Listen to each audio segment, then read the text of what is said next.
Oi, tudo bem com vocês? Espero que sim. Meu nome é Laís. E antes de começar o caso de hoje, eu quero saber de vocês. Coloca aqui nos comentários para mim, por favor, se vocês conhecem que nos Estados Unidos tem uma lei para proteger crianças que o nome dela é a Alerta Amber. Eu acho que sim, porque em muitas séries de casos criminais que envolvem crianças, essa lei ela é bastante falada. E o caso de hoje é a história por trás da criação dessa lei. Então vamos lá pro caso de hoje. Na tarde de sábado, no Texas, em uma cidadezinha chamada Arlington, nos Estados Unidos, Amber Hagerman e seu irmão Ricky, de 5 anos, foram com sua mãe visitar a casa dos avós. Chegando lá, as duas crianças, a Amber e o irmão dela, pegaram suas bicicletas e foram até o estacionamento de um mercado abandonado que ficava somente algumas quadras da casa dos avós. E eles sempre faziam isso. Todas as vezes que eles iam visitar a casa dos avós, eles pegavam suas bicicletas e iam até o local do estacionamento desse supermercado para poder andar de bicicleta. Esse estacionamento era muito famoso na cidade, porque basicamente quem morava nas proximidades desse supermercado deixava suas crianças na época de férias, feriados, irem brincar lá porque era considerado um local muito seguro. E aí também era considerado um local de lazer dessa cidade. Após horas brincando, o Ricky cansou. Por ele ter 5 anos de idade, ele acabou cansando mais rápido, então ele decidiu voltar para a casa dos avós, e como era muito perto, não tinha problema nenhum e ele já estava acostumado a voltar. Ele perguntou para a irmã dele, para Amber, se ela queria voltar para casa, e ela falou que não, que ela iria brincar mais um pouco. Então ele retornou para a casa dos avós. Após o Rick chegar na casa dos avós, a mãe deles, a dona, percebeu que a Amber não tinha voltado. Então ela pediu para que ele voltasse até o estacionamento do mercado para buscar a irmã dele, e se ela não quisesse, era para ele falar que quem mandou foi ela, no caso a mãe, né? Então ele voltou até o estacionamento do mercado para poder buscar a irmã. Porém, chegando no estacionamento do supermercado, ele percebeu que a irmã dele não estava lá e que não tinha mais nenhuma criança andando no estacionamento do mercado. Então ele voltou para casa achando que ela já poderia ter voltado e eles tivessem desencontrado no caminho. Quando ele chegou na casa, ele avisou para a mãe dele que ela não estava lá, então eles já saíram em busca dela. Então a partir desse momento, os avós e a mãe foram em carros separados para cobrir uma maior quantidade de local. O Jimmy, que era o avô dela, ele passou por outros locais que ela poderia passar. Às vezes ela desviou, foi por outra rua, acompanhada de uma coleguinha. Então ele foi por outro local e a mãe dela já foi direto pro estacionamento para ver o que estava acontecendo. E depois que ele passou por esses locais, ele se dirigiu até o estacionamento para poder encontrar com a mãe da Amber. Chegando no local, ele viu que algo sério havia acontecido, porque tinha muitas viaturas de polícia e também a bicicleta dela estava caída lá no estacionamento. Um morador local chamado Jim Kevin viu que a Amber estava andando de bicicleta sozinha no estacionamento, não tinha outras crianças junto com ela, e logo em seguida ele também viu um homem numa picape preta arrastando a Amber para dentro dessa picape. Ele disse que ela se debatia muito e gritava muito. Só que na época ele já era um senhor de 78 anos e ele viu tudo isso acontecer do quintal da casa dele. Ele tentou gritar, ele tentou falar pro homem alguma coisa para ver se ele dava conta de impedir a ação, mas a pessoa nem viu que ele tava lá, ele falou que nem olhou para a direção dele. Então ele resolveu chamar a polícia. A polícia pediu as descrições do sequestrador. Então ele disse que o cara era um hispânico por volta de 25 a 40 anos, de 1,80 m. E ele disse também que a ação toda durou menos de 2 minutos. A polícia da cidade já começou a fazer uma busca muito grande e começar a investigar o caso, porque quanto mais rápido a polícia se deslocar e procurar pistas, é muito mais fácil encontrar a vítima com vida ainda. Eles não pouparam esforços para procurar ela. Foi envolvida também o FBI. Esse caso tomou uma proporção nacional, teve um deslocamento muito grande de policiais. E já de primeiro momento, a polícia começou a parar todo tipo de carro preto, de picape, a van, a qualquer tipo de carro que fosse preto ou que fosse mais um tom mais escuro possível, azul escuro, preto, porque como o senhor que deu a descrição, que foi a única pessoa, a única testemunha ocular do que tinha acontecido, eles quiseram o maior número possível possíveis, né, de veículos, independente se fosse só picape. Eles estavam parando todo tipo de veículo para ver se eles achavam algum vestígio de sangue ou algum vestígio de luta dentro do carro mesmo. Então, como eu disse para vocês, a repercussão desse caso foi muito grande. Os rádios locais, a mídia local, a mídia nacional estavam pedindo que qualquer informação que tivesse sobre esse caso era para ligar para a polícia averiguar essas pistas, porque qualquer pista que tivesse em primeiro momento já seria uma pista muito importante para tentar resolver e achar ela com vida. Porém, toda a busca feita pelos policiais e dos familiares e de pessoas, voluntários que foram envolvidos para achar ela, para ter alguma pista sobre ela, o caso não houve mais nenhuma pista, não achou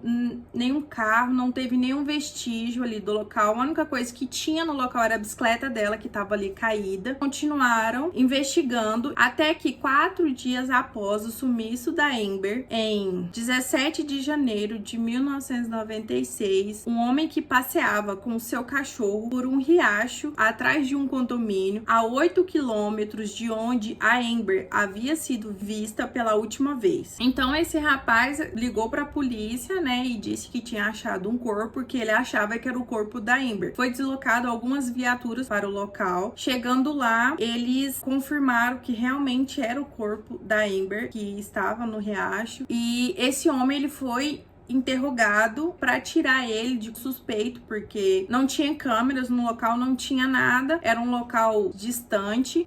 Ficou comprovado que ele sempre fazia esses passeios com o cachorro dele todos os dias, e infelizmente foi ele que achou o corpo dela ali no riacho. A Amber foi achada nua, exceto uma meia que estava em seus pés. Ela também tinha sido violentada sexualmente. Ela tinha vários hematomas pelo corpo e ela tinha um corte profundo na garganta. Então a autópsia revelou que a Amber havia sido morta pelo esse corte na garganta, e que todos esses hematomas e a violência que ela sofreu em vida, e que esse corte era um corte recente. Então a autópsia chegou à conclusão que ela foi mantida viva por no mínimo 2 dias até ela ser morta e deixada nesse riacho. Aí já da parte da investigação desse caso, como é que foi? Na época que aconteceu esse caso, estava tendo muitas chuvas, então o riacho estava com um volume muito forte de água, um fluxo bem intenso de água ali. E pelo fato dele ter, no caso desse assassino, ter jogado ela dentro desse riacho, o que aconteceu? Ele lavou todas as provas materiais que tinha. Se tivesse algum sêmen, algum fluido ou algum DNA do assassino nela, a água lavou. Mesmo depois de ter achado ela e não ter nenhuma pista, nem DNA do assassino, continuaram as investigações e pediram, e as rádios e televisão a todo momento pediam para que, se alguém tivesse visto alguém deixar o corpo ali, ou tivesse visto ela sido raptada no momento, era para poder entrar em contato com a polícia, porque a polícia não tinha encerrado as investigações. Então teve muitos telefonemas falsos, teve muitos telefonemas com pistas falsas, teve muitos aproveitadores, porque sempre quando tem um caso, independente do estilo, do que aconteceu, com quem foi, se tem um caso que ele é muito famoso, sempre tem alguém que eu falo que tem uma mente doentia, que vai ligar e vai se, entre aspas, se entregar para ficar famoso, pro nome sair na mídia. Então teve muitos desses que falaram que mataram ela, mas que quando a polícia perguntava, mas alguma coisa que a polícia não revelou, né, como, às vezes como foi achada, alguma pista que eles sempre deixam, né, como trunfo para saber realmente quem foi o assassino. Então a pessoa não sabia. Então teve muitas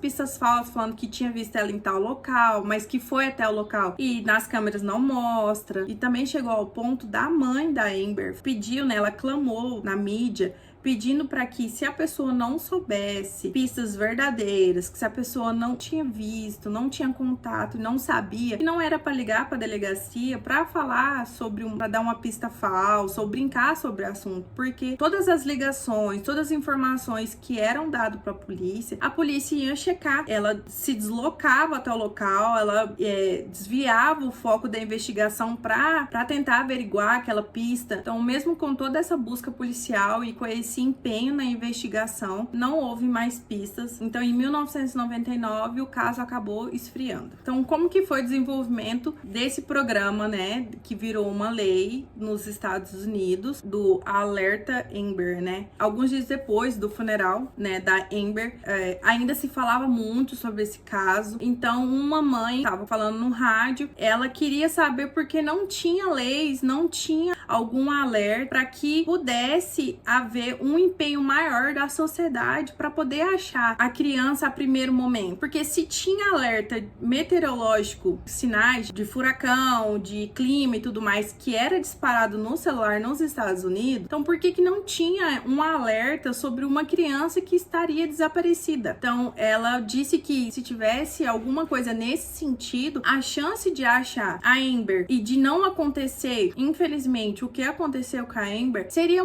muito maior. Seria muito mais fácil achar a criança a primeiro momento se tivesse um alerta como o alerta meteorológico. E aí, então, 9 meses depois, aí foi criado um programa que eu não vou me ousar falar em inglês aqui, porque eu não dou conta. Então, eu vou falar em português o que ele significa. Desaparecimento na América, transmissão de resposta de emergência, que é um acrônimo do nome Amber. Então, esse alerta Amber de rápido de criança, ele é distribuído através de todos os meios de comunicação, inclusive mensagens de textos e telões em rodovias, para que as pessoas possam contribuir na busca imediata. Então, assim, a mãe da Amber, ela teve um papel muito fundamental nessa criação desse programa, que ela teve um empenho muito grande, né? Não só ela, como o marido dela, as pessoas, né? A família da Amber teve um papel muito importante na criação desse programa e também na criação de uma lei sobre crimes sexuais. Então, os pais dela criaram uma associação de pessoas contra crimes sexuais. Então, eles reuniram várias assinaturas pelo Texas para forçar ao governo do Texas para que ele pudesse ter leis mais rigorosas sobre crimes sexuais e para proteção das crianças. Depois da autorização do Alerta Amber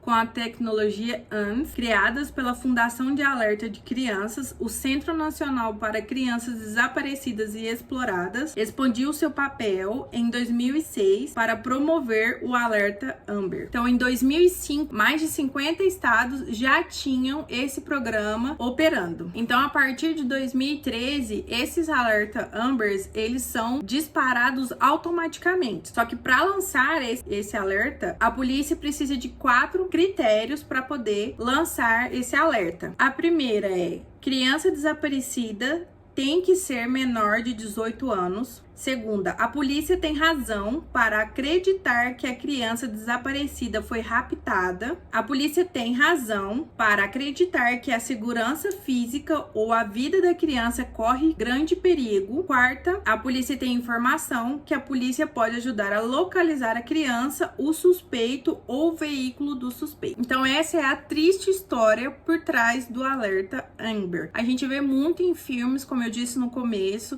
Lei e Ordens, que é a minha série favorita. A gente vê muito disso lá e a gente vê literalmente como funciona. Esse Alerta Amber, ele não ficou só nos Estados Unidos, ele foi para outros países também, não com esse nome, né, Amber. Alguns países sim deixaram esse nome em homenagem a ela. A minha visão é uma homenagem triste, né, porque a vida dela teve que ser tirada para criar um programa tão importante e algumas leis também tão importantes como essa, que se houvesse na época, estaria aí com seus... que na época que ela morreu, ela tava com 9 anos de idade. Então, assim, ela estaria aí com seus 33 anos hoje, se eu não me engano, se minha conta foi boa de matemática aqui. Então, assim, alguns países deixaram o nome dela, né, em homenagem a ela, mas alguns países resolveram trocar o nome dali por alguma criança, né, que teve um fim triste também no país. Aqui no Brasil também tem um alerta que ele é mais ou menos parecido com o Alerta Amber. Ele só acontece com usuários que tem o DDD do Rio de Janeiro. Então, em janeiro de 2021, aqui no Brasil foi sancionada uma lei, que é a Lei 9.182/21, que foi uma alerta, né, estilo Alerta Amber, que é no estilo, porque aqui é só via SMS que acontece e só acontece também no estado do Rio de Janeiro. Quem tem, né, o DDD do Rio de Janeiro. O nome do alerta daqui do Brasil é Alerta PRI, que é homenagem a Priscila Belfort,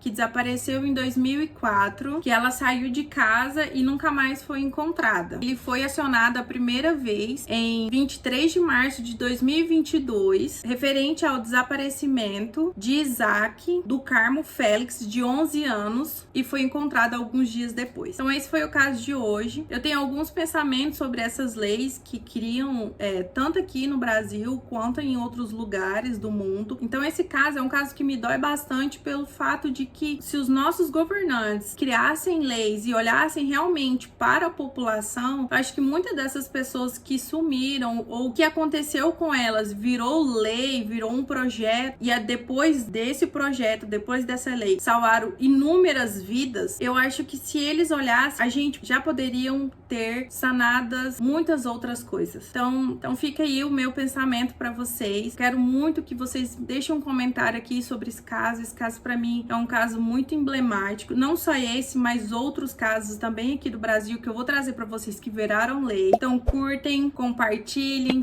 se inscrevam no canal, ativem o sininho das notificações, precisa me ajudar muito a compartilhar esse canal. Quero muito viver disso aqui, que é uma coisa que eu gosto bastante, que é contar sobre isso, ver sobre essas vidas que foram ceifadas, mas que deixou um ensinamento para os governantes, tanto dos Estados Unidos como de outros lugares, que precisam de ter um olhar mais profundo e mais acolhedor às nossas crianças. Não só às nossas crianças, mas que uma vida não precisa ser ceifada para poder ter um projeto de lei, para poder ajudar a população. Então é isso. Esse foi o caso de hoje. Espero muito que vocês tenham gostado e até o próximo vídeo.